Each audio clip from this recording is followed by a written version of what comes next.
ஆனால் நாட்டுக்கோழி குழம்பு, சிக்கன் வறுவலாம் சாப்பிட்டு நாங்கள் போன இடம் தாங்க வீரபாண்டி திருவிழா. இந்த வாட்டி வீரபாண்டி திருவிழாவில் புது விதமான ஒரு ராட்டினம் இன்ட்ரடியூஸ் பண்ணியிருக்காங்க.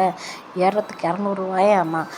விலையனங்க விலங்கு த்ரில்லு தான் முக்கியம்னு சொல்லிட்டு அங்கே போய் பார்த்தோன்னே தலையே நமக்கு சுற்றிடுச்சுங்க. த்ரில்லும் வேண்டாம் ஒன்றும் வேண்டாம்னு சொல்லிட்டு அப்படியே யூட்டர்ன் அடித்து குழந்தைங்க எல்லாத்தையும் இந்த பவுன்சிங் பலூன் கூட்டிகிட்டு போயிட்டு கொஞ்சம் நேரம் நல்லா ஜாலியாக விளையாட வச்சோங்க. அதுக்கப்புறம் பக்கத்தில் இன்னொரு ராட்டினம் வந்துச்சு, அதுலேயும் ஏறி உட்கார வச்சிட்டோம். பாருங்களேன் குழந்தைங்களோட முகத்தில் இவ்வளோ சந்தோஷம் அப்படின்னு.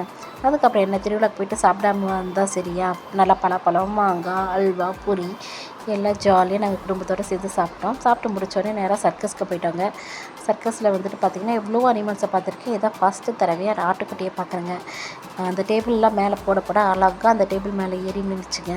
இந்த பொண்ணை பாருங்களேன், அந்த ரிங்கில் வந்துட்டு தீப்பற்றி எரிஞ்சிட்ருக்கு. அப்படி இருந்து வந்துட்டு இடுப்பில் சுற்றிட்டு இருந்துச்சுங்க. இந்த கைத்து மேலே நடக்கிறது எல்லாத்தையும் வந்துட்டு நான் படத்துலேயும் டிவியில் வந்து பார்த்துருக்கேன். ஃபஸ்ட்டு தடவை நேரில் பார்த்தேன். ரொம்ப அழகாக அதை போட்டு பேலன்ஸ் பண்ணி நடந்தாங்க. முன்னாடி நடக்கிறதோட மட்டும் இல்லாமல் பின்னாடியும் சேர்ந்து நடந்தாங்க. அடுத்து வந்து பொண்ணு ஒரு படி மேலே போயிடுச்சுங்க. காலில் நடக்காமல் வீலை வச்சு நடந்துச்சு. அதுக்கப்புறம் இந்த நாயை பாருங்களேன், எவ்வளோ அழகாக அந்த ஏணி மேலே ஏறி அந்த மேலே இருந்து ஜம்ப் பண்ணிச்சுங்க.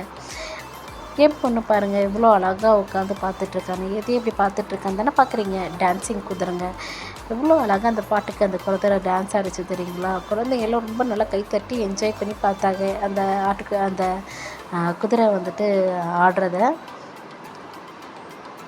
அதுக்கப்புறம் பின்னாடி இன்னொரு குதிரை வந்துச்சு பாருங்கள். அதே மாதிரி ஒரு ரிங்குங்க தீப்பற்றி எரிஞ்சிட்ருக்கு. இப்படிக்கா ஒரு ஜம்ப்பு, அப்படிக்கா ஒரு ஜம்ப்பு, ரொம்ப அழகாக ஜம்ப் அடிச்சுங்க. இப்படி தாங்க நான் எங்களோட வீரபாண்டி திருவிழா வந்துட்டு முடிஞ்சது. ரொம்ப ஜாலியாக நாங்கள் என்ஜாய் பண்ணிவிட்டு அதுக்கப்புறம் சின்ன பர்ச்சேசிங்கெல்லாம் முடிச்சுட்டு ஜாலியாக நாங்கள் வீட்டுக்கு வந்துட்டோங்க. தேங்க்யூ ஸோ மச் ஃபார் வாட்சிங். மறக்காமல் நம்ம சேனலை லைக் பண்ணுங்கள், ஷேர் பண்ணுங்கள், சப்ஸ்கிரைபும் பண்ணிடுங்க.